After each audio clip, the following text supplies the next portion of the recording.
दोस्तों नमस्कार। दोस्तों, क्या वाकई 20 जवानों की शहादत बेकार नहीं जाएगी जिसका जिक्र प्रधानमंत्री ने किया है? तो क्या प्रधानमंत्री इस देश को इस बात की गारंटी भी दे सकते हैं कि अब किसी भी चीनी कंपनी को भारत में कोई ठेका नहीं मिलेगा? चीन की कोई कंपनी भारत में बिजनेस नहीं कर पाएगी, चीन के जरिए कोई भी एफडीआई भारत में नहीं आएगी? क्या इन बातों की गारंटी दी जा सकती है? या फिर युद्ध की परिस्थितियां सीमा पर बनी रहेंगी, वहां पर जवानों की शहादत होती रहेगी और दूसरी तरफ यह बिजनेस धंधे भी अपने तरीके से चलते रहेंगे? आज इसकी संवेदनशीलता को जरा समझने की कोशिश कीजिएगा, क्योंकि कल से तो जो कोल ब्लॉक्स हैं उनके भी ऑक्शन शुरू होने वाले हैं और ऑक्शन के जरिए जो भारत की कंपनियां फेरिस्त में है कि वो ऑक्शन में कोल माइंस के ब्लॉक्स लेगी अपने हिस्से में, उनके कई कोलैबोरेशन कई कंपनियों के चीन की कंपनियों के साथ है। तो क्या माइनिंग के क्षेत्र में भी चीन अब सामने आकर खड़ा हो जाएगा? यह स्थिति आ जाएगी? इस बात की संवेदनशीलता इससे है कि जो 20 जवान शहीद हो गए, उन 20 जवानों में अलग अलग जगहों के जवान थे। उसमें एक जवान झारखंड के साहिबगंज का भी था और साहिबगंज के डिडोरी गांव, डिहारी गांव कहिए, जहां का ये कुंदन कांत ओझा जो जवान था, बिहार रेजिमेंट में था, यह भी शहीद हो गया। और साहिबगंज का जिक्र हम इसलिए कर रहे हैं कि 2017 में जब प्रधानमंत्री साहिबगंज पहुंचे थे तो वहां पर उन्होंने गंगा पुल का शिलान्यास किया था। यह गंगा पुल साहिबगंज से बिहार के मनिहारी तक बनना था और उसके बाद जब इसकी बिड आई तो यह बिड मिली, सबसे लोएस्ट बिड जो थी वह कंपनी का नाम था वहां पर चेक सोमा कंपनी।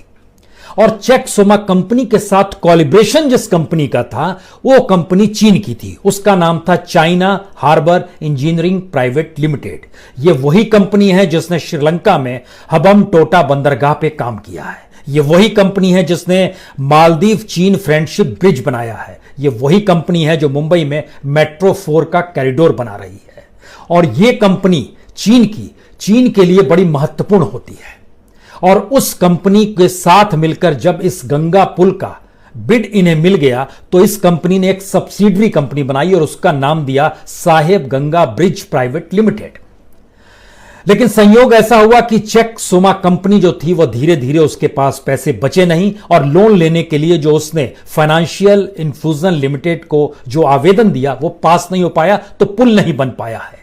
लेकिन जिस साहिबगंज का जवान लड़ने के लिए सीमा पर तैनात होता है, उस साहिबगंज के इंफ्रास्ट्रक्चर को मजबूत करने के लिए चीन की कंपनी वहां पर काम करेगी। यह स्थिति होती है जब आप युद्ध की स्थिति को ना समझें या देश की संवेदनशीलता को अपनी इकोनॉमी से ना जोड़ें। और यह फेरिस्त बड़ी लंबी है और इस फेरिस्त के भीतर का संकट यह है कि भारत की एक दो नहीं सैकड़ों कंपनियां आज की तादाद में भारत में पूंजी लगाने से अच्छा विदेशों में पूंजी लगा रही है। यह परिस्थिति देश के भीतर में है। हालांकि यह बतला दें कि इन सब के बीच आरएसएस से जुड़ा संगठन है स्वदेशी जागरण मंच। उसका कहना है कि जो दिल्ली और मेरठ के बीच में जो परियोजना है और जिसमें जिस टनल का जो पूरा का पूरा बिड दे दिया गया है स्टेक कंपनी को, जो कि Shanghai tunnel engineering company limited है, उसको रद्द किया जाना चाहिए। लेकिन इनके कहने से कुछ नहीं होगा। लेकिन इसका दूसरा सच यह है कि जब आपको लोअर बिड सबसे मिल जाती है तो आप अपने अधिकारियों को लेकर आते हैं। मजदूर भारत के होंगे, मजदूर दिल्ली और उत्तर प्रदेश के होंगे जो इस टनल को बना रहे होंगे, लेकिन अधिकारी चीन के होंगे, तो चीन के अधिकारी भी दिल्ली में आकर काम करेंगे। ठीक उसी तरीके से अगर कल को वहां पर कोल माइंस के ब्लॉक उनके पास चले गए तो वहां पर भी वो आकर काम करेंगे। तो इसकी गंभीरता अगर सिर्फ साहिबगंज से नहीं समझ पा रहे हो तो एक दूसरी स्थिति समझिए। इस पूरे तनाव के बीच में महाराष्ट्र सरकार चीन की एक कंपनी के साथ एनओसी करती है। एनओसी करने के दौरान वो कंपनी कहती है हम $1 बिलियन लगाएंगे और 7,600 करोड़ कुल मिला के, हिंदी में ये हो गया, रुपए में तब्दील कर दीजिए तो $1 बिलियन के जरिए 3,000 लोगों को भारत में नौकरी भी देंगे। एनओसी हो जाती है। मसला क्या है, अमेरिकन कंपनी जो कार मेकर है जनरल मोटर, उसको बेचा गया और चीन की जो कंपनी है ऑटोमोबाइल की सबसे बड़ी कंपनी है ग्रेट वॉल मोटर्स, उसने उसे खरीद लिया। फैक्ट्री पुणे के करीब तालेगांव में है, तकरीबन 300 एकड़ में फैली हुई है। बहुत शानदार वहां पर सारी चीजें हैं। ये कंपनी जो है एसयूवी बनाती है और ऐसे ट्रक्स बनाती है जो कि माल को ढोती है। लेकिन 2 दिन पहले जब समझौता हो रहा था तो एक तरफ ग्रेट वॉल मोटर्स के अधिकारी बैठे थे और इधर महाराष्ट्र के इंडस्ट्री मिनिस्टर बैठे थे। इधर महाराष्ट्र के मुख्यमंत्री उद्धव ठाकरे भी बैठे थे और उधर भारत में जो चीन के एम्बेसडर हैं शोन व्यांगडोंग वो भी बैठे हुए थे। इधर समझौते भी हो रहे हैं और उधर युद्ध की परिस्थितियां भी देश के भीतर में है। यह भी समझौता हो गया। इधर दिल्ली का ठेका था, इधर महाराष्ट्र की स्थिति आ गई। सवाल इतना नहीं है, भारत के भीतर में जितने भी स्टार्टअप्स हैं उन स्टार्टअप्स में 80% में पैसा चीन की कंपनियों का लगा हुआ है। उसकी फेरिस्त को अगर समझना शुरू कीजिएगा तो यह लगातार बढ़ते गया है और खास तौर से 2014 के बाद तो गजब की तेजी आई है। यानी उनकी कंपनियां छोटी छोटी जगहों में भी भारत में घुसती चली गई, पैसा डालती चली गई और यह स्थिति को रोकने के लिए कोई नहीं है।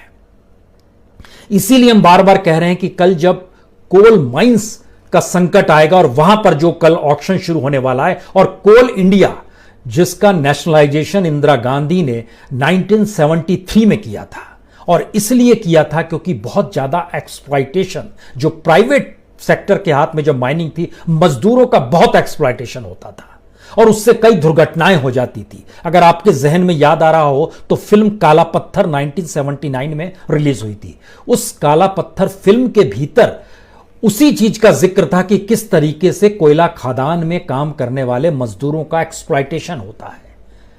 और 1975 में एक चासनाला, धनबाद के नजदीक चासनाला कोल माइंस थी जिसमें पानी भर गया था और बड़ी तादाद में मजदूर मर गए थे, 300 से ज्यादा। यह सबसे बड़ी दुर्घटना थी, इसी को लेकर फिल्म बनाई गई थी।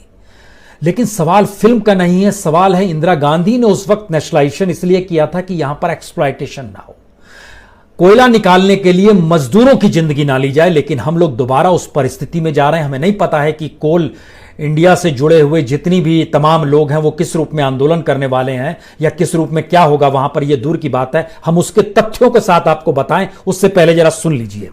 इंडिया के भीतर स्टार्टअप की स्थिति 2014 में सिर्फ 5 स्टार्टअप थे और लगभग $51 मिलियन चाइना ने लगाया हुआ था। लेकिन देखिए ये बढ़ते बढ़ते कहां तक पहुंच गया। सबसे ज्यादा 2017 में 33 इंडियन स्टार्टअप में पैसा लगा $1,666 मिलियन और 2020 में बंदी की स्थिति आ गई, लॉकडाउन की स्थिति आ गई तो सिर्फ 15 स्टार्टअप में पैसा लगा है $263 मिलियन।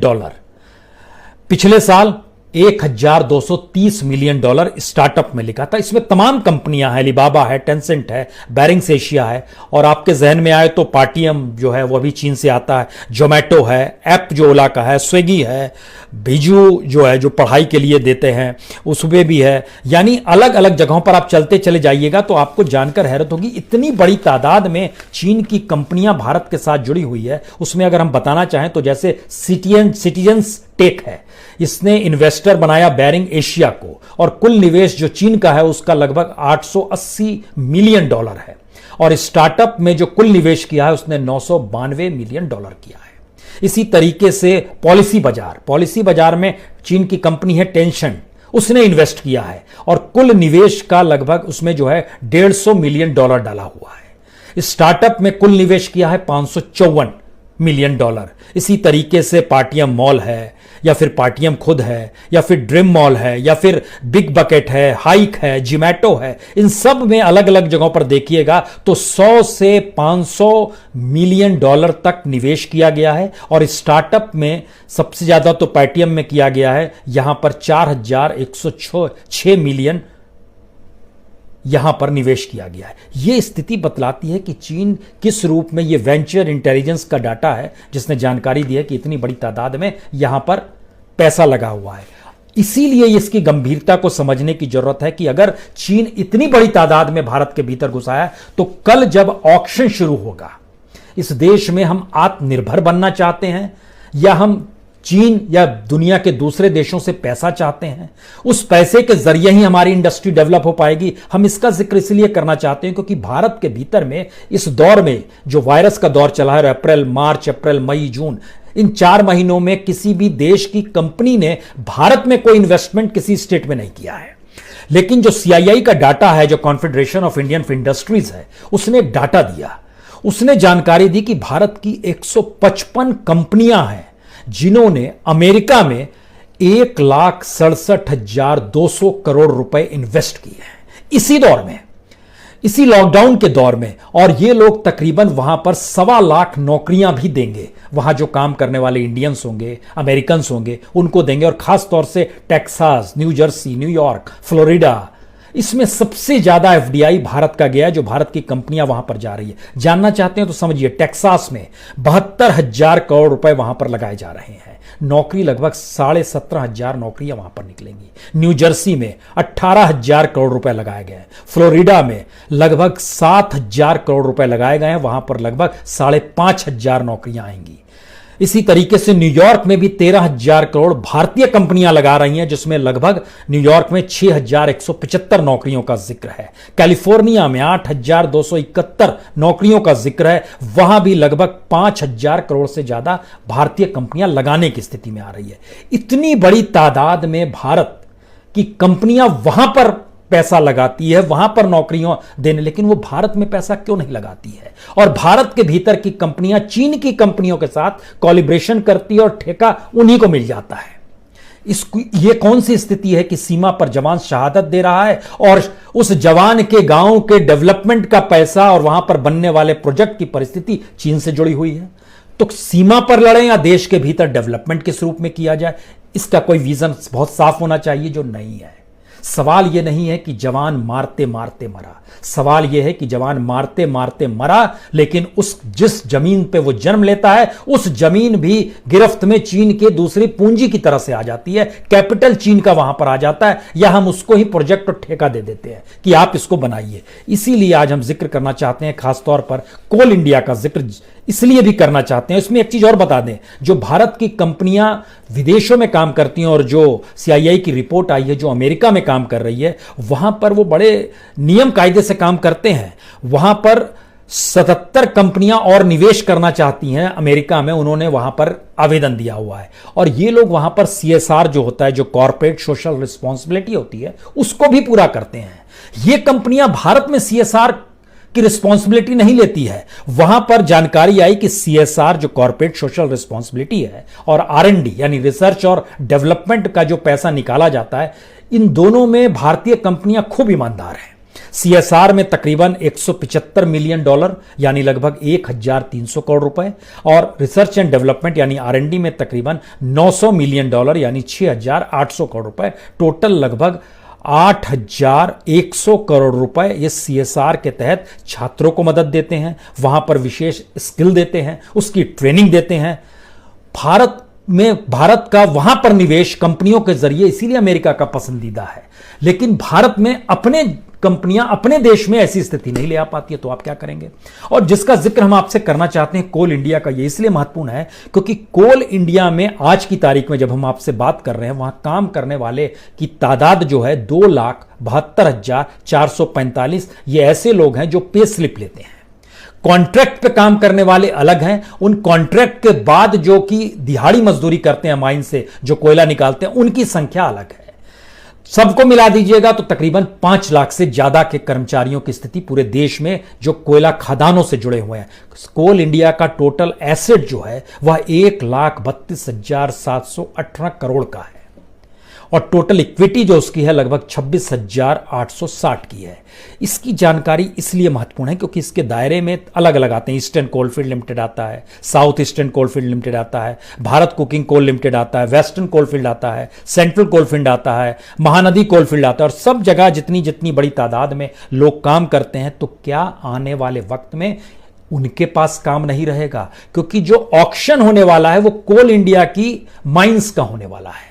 और कोल इंडिया की माइंस के भीतर का सच ये है, पहले कोल इंडिया के स्थिति को जान लीजिए कि इसमें काम करने वालों की तादाद 2004 में जब अटल बिहारी वाजपेयी से मनमोहन सिंह सरकार के पास सत्ता आ रही थी, उस समय कोल इंडिया से जुड़े कर्मचारियों की तादाद थी 4,93,061 ऑफिशियली। 2014 में जब मनमोहन सिंह की गद्दी चली गई, उस समय यह संख्या में गिरावट आ गई लगभग 55,000 की, और 3,52,000 घटकर हो गए। लेकिन इस 3,52,000 से घटते घटते इस 6 साल के भीतर में लगभग 80,000 और कम हो गए। रफ्तार यहां और तेज है इस दौर में। 2014 में 3,52,000 थे, 2018 में 3,02,000 हो गए, 2020 में 2,72,000 हो गए। इस तरीके से कम हो रहा है और इस तरीके से कमोवेश हर जगह ये लेबर्स कम होंगे, हर जगह एग्जीक्यूटिव्स कम होंगे, नॉन एग्जीक्यूटिव्स कम होंगे।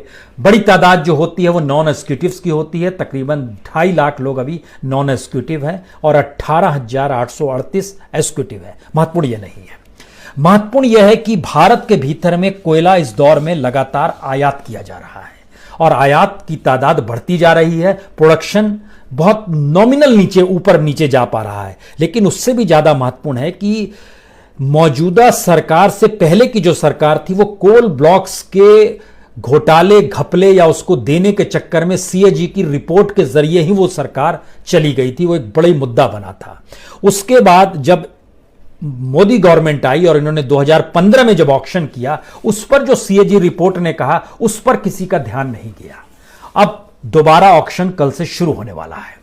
सवाल यह है कि जो सीएजी ने उस वक्त कहा था और जिन बातों के मुद्दे को उठाया था कि आप ऑक्शन के जरिए जो कह रहे थे कि इतना पैसा आएगा, लेकिन पैसा क्यों नहीं आया? जितनी माइंस चालू होनी थी उतनी माइंस क्यों नहीं चालू हो पाई? जो कॉलिब्रेशन आप कर देते हैं तो उसमें हम लोग बता नहीं पाते हैं कि किसके हिस्से में कितने पैसा आ रहा है, किस रूप। तो सीएजी ने एक पूरा ढांचा बताया था और जो इन्होंने जानकारी दी थी कि हम इतने लाख करोड़ रुपए कमा लेंगे, जो माना गया था कि इतने कंपनियों के जरिए इतना पैसा हमारे पास आ जाएगा, जो 2015 में जब ऑक्शन हुआ था, ऐसा कुछ भी नहीं हो पाया और स्थिति नाजुक बनी रही और बड़ी तादाद में इंपोर्ट लगातार कोयले का होते रहा।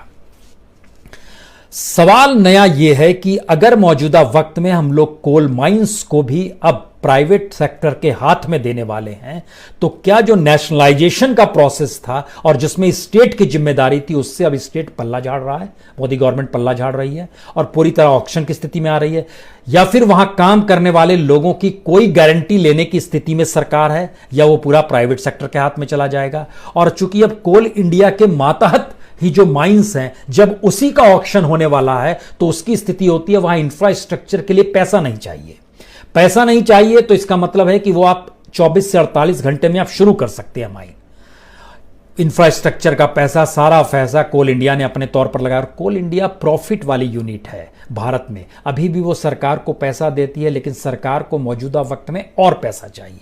तो जब और पैसा चाहिए तो उसको प्राइवेट सेक्टर को बेच देते हैं कि आप इसको किसी तरह ले जाइए, हमको एकमुश्त पैसा आ जाएगा। यानी इस तरह समझिए कि अगर एक कोल ब्लॉक्स की कीमत 1,000 रुपए है, उस 1,000 एक मुश्त अगर सरकार के पास आता है या फिर कोल इंडिया अगर उसे चलाती है, तो 1,000 चलाने के दौरान 100 रुपए हर महीने दे रही है। सरकार को तत्काल में 1,000 तुरंत चाहिए क्योंकि पैसा नहीं है। और यही वो परिस्थितियां हैं जिसमें इस देश की आर्थिक समझ जो है उसको चीन समझ लेता है और भारत के भीतर में अभी भी रिस्ट्रिक्शन लगाने की स्थिति में नहीं आ पाया है कि हां, चीन की किसी कंपनी को हम भारत में नहीं आने देंगे, हम ठेका नहीं देंगे। क्योंकि जब देखिए कितनी नासमझी की बात है, जब स्वदेशी जागरण मंच ने कहा कि आपने जो दिल्ली में Shanghai tunnel engineering company limited को जो ठेका दे दिया है, जो तकरीबन 1,126 करोड़ का है, और एलएनटी दूसरे नंबर पर है जिसका उससे कुछ ही तो ज्यादा है 1,170, तो इंडियन कंपनी को देना चाहिए।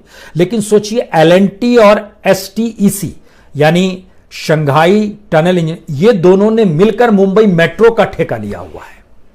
तो जो कंपनी चलाने वाला होता है उसके जहन में यह मैटर नहीं करता है कि किस देश की कौन सी कंपनी वो प्रॉफिट देखता है। यही स्थिति कमोवेश भारत की तमाम कॉर्पोरेट सेक्टर की है। उसको प्रॉफिट समझ में आता है क्योंकि उसे बिजनेस करना है, धंधा करना है। और यह बात भारत के भीतर अभी भी नहीं समझ में आ पा रही है सरकार को कि आपको अगर वाकई नेशनलिज्म पैदा करना है तो आपके पास अपना विजन होना चाहिए, जो अपना विजन सिर्फ शब्दों के जरिए नहीं आएगा कि शहादत को बेकार नहीं जाने देंगे या मारते मारते मारा, इसको कहने से नहीं होगा। इसके लिए हमें अपनी जमीन इतनी पुख्ता बनानी होगी, समझ होना होगा। क्योंकि जानकारी ये आती है, चीन की स्ट्रेटजी ये कहती है कि चीन जब जब कुछ दिन के लिए चीजों को रोकता है, जब युद्ध की परिस्थिति बनती है, तो उसके बाद वो वहां पर सेना की आवाजाही और बढ़ाता है।